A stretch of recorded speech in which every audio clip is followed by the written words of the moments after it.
আজকের গল্প এক গরিব সবজিওয়ালাকে নিয়ে। কিভাবে তার ভাগ্যের পরিবর্তন হয় সেই গল্পটাই আপনাদেরকে আজ শোনাবো। চলুন শুরু করা যাক। হ্যাঁ গো, শুনছো? আজ যদি একটু ভালো বিক্রি হয় তাহলে ঋণীর পড়ার টাকাটা দিতে পারবো। 2 মাস যে বাকি হয়ে গেছে। আমাকে প্রায় প্রায় ওর দিদিমণিটা বলে টাকার কথা, কিন্তু সেটা তো আমি দিতেই পারি না। চেষ্টা তো করছি গিন্নি, কিন্তু না হলে কি করব বলো? এখন তো শুধু ভগবানেরই ভরসা। আচ্ছা গিন্নি, আমি এখন যাই, না হলে আবার দেরি হয়ে যাবে। যাই না, বলো আসি। আসি। আসুন আসুন, সবজি নিয়ে যান, সবজি। ওরে নিতাই, তোর ওই শুকনো সবজি নিয়ে ব্যবসা করতে এসেছিস? তোর সবজি কোনোদিনও বিক্রি হবে না। হা হা হা। সত্যিই তো, কোনো লোকই তো আমার কাছ থেকে কিছু কিনছে না।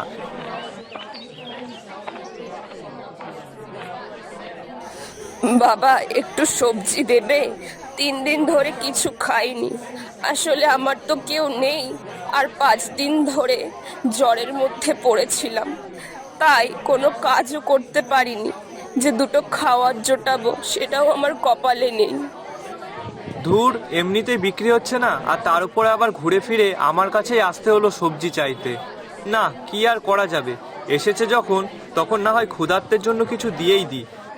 কি গো খোকা, দেবে নাকি? হ্যাঁ বুড়িমা, নিশ্চয়ই। আমি কত লোকের কাছেই গেছি, কিন্তু কেউ আমাকে সাহায্য করেনি। অথচ তোমাকে একবার বলাতেই তুমি আমাকে সাহায্য করলে। আর এর থেকে প্রমাণ হলো তোমার মনটা অনেক বড়। এই অসহায় বৃদ্ধা মানুষকে সাহায্য করার জন্য আমি তোমাকে আশীর্বাদ করলাম। তোমার ভাগ্য ঠিক একদিন বদলাবে, দেখে নিও।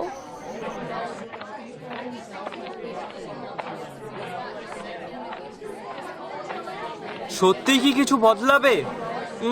কি করেই বা বদলাবে? এই তো আজ সারাদিনে একটা সবজিও বিক্রি করতে পারলাম না, এতে কি আর আমার কপাল বদলায়?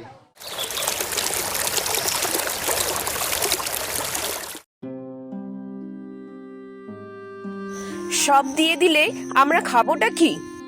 এমনিতেই ভালো ইনকাম হচ্ছে না, আর তার উপর তুমি কিনা সব সবজি ফ্রিতে বিক্রি করছো।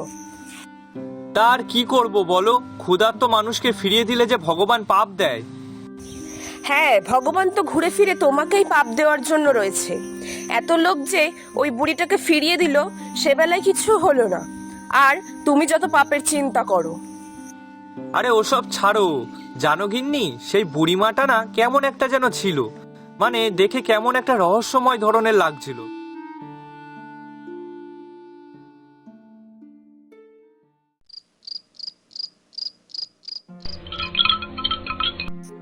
ধুর বাবা, তো রাত্রেবেলায় আবার কে আসলো? দাঁড়াও, আমি গিয়ে দেখছি, তোমাকে যেতে হবে না।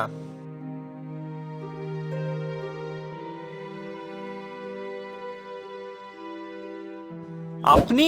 কিন্তু আপনি আমাদের বাড়ি চিনলেন কিভাবে? কি গো, কে আসলো এখন বাইরে?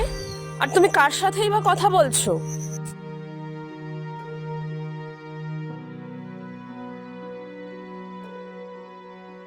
হ্যাঁ গো, কে ইনি? এই কথা বলে বৃদ্ধা মহিলা অদৃশ্য হয়ে গেলেন। নিতাই ও কমলা সেদিকে অবাক হয়ে তাকিয়ে রইল।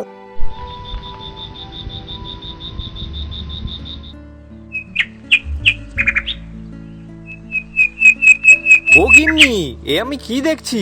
এগুলো কি সব সত্যি? না, গিয়ে একটু স্পর্শ করে দেখি আদেও সবজিগুলো ভালো কি না। হ্যাঁ হ্যাঁ, চলো তো গিয়ে দেখি। আমারও তো বিশ্বাস হচ্ছে না। ও মা, এ তো দেখছি সবই সত্যি, আর বেশ ভালো ভালো টাটকা টাটকা সবজি, তাও আবার এতগুলো। আচ্ছা, এগুলো কি সব আমার? ও মা, আমাদের ছাড়া আর কাদেরই বা হবে? কালকেই তো ওই বুড়িমা আমাদের সামনে বলে গেল। তাহলে নিশ্চয় এগুলো অন্য কারোর হচ্ছে না, সবই আমাদের। দেখেছো তো গিন্নি, মানুষকে সাহায্য করার ফল এক না এক সময় ভালোই হয়। আমি ওনাকে ক্ষুধার্ত থাকার অবস্থায় সাহায্য করেছিলাম বলে আজ উনি আমাকে সাহায্য করলো। আসলে উনি হয়তো আমার পরীক্ষা নিতেই এসেছিলেন।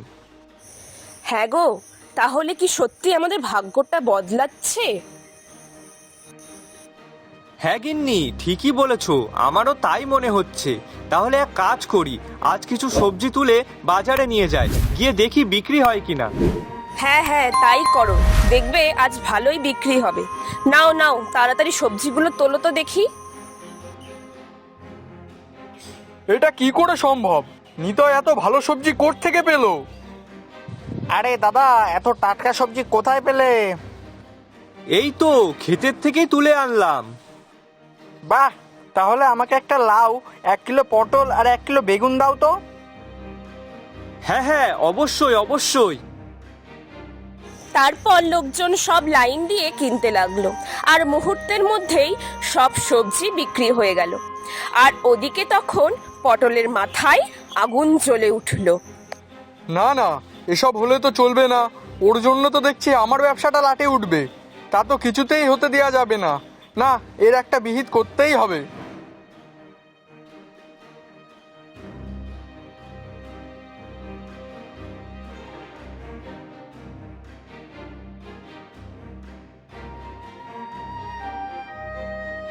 ও বাবা, এ তো দেখছি অনেক সবজি, তাও আবার এত সুন্দর।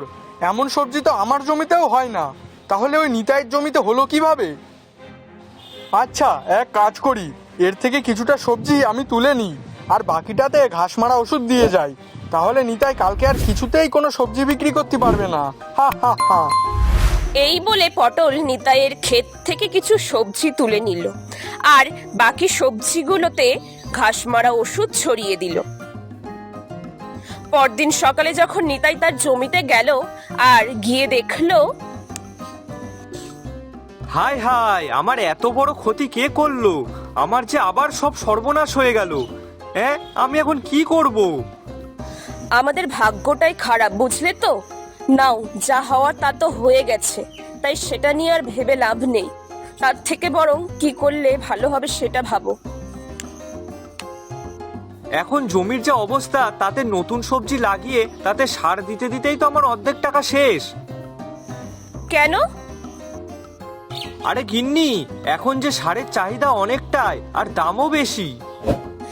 বাবা বাবা, তুমি মন খারাপ করো না।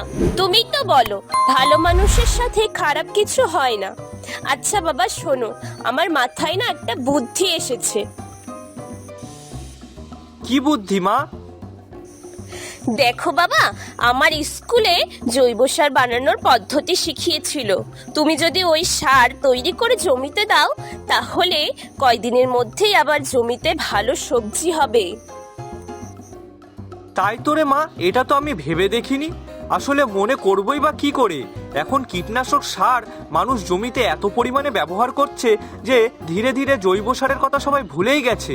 এই দেখ না, আমি আজ নিজেই তাই মনে করছিলাম। ভাগ্যিস তুই এসে বলেছিলিস। তারপর নিতাই তার মেয়ে রিনির কথা মতন গোবর, শুকনো পাতা আর রান্নাঘরের উচ্ছিষ্ট দিয়ে সার তৈরি করলো। আর সেই সার জমিতে দিয়ে কয়দিনের মধ্যেই আশ্চর্যভাবে জমিতে আবার সবুজ ফসলে ভরে গেল।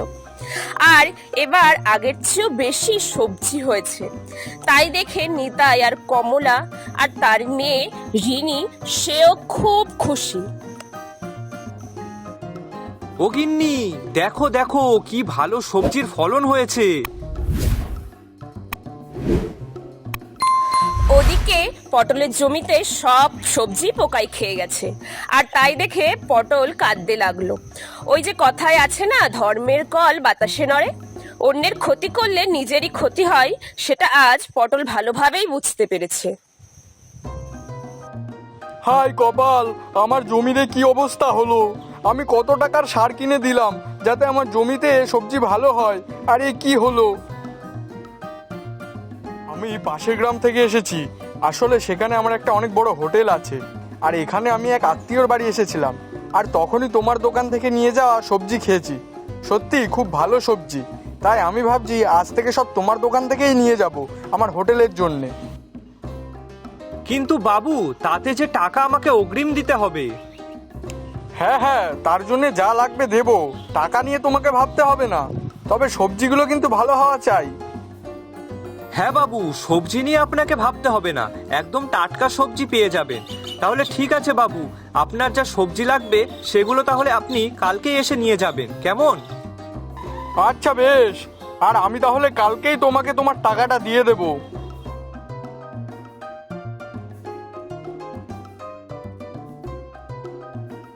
আপনি কে বলুন তো?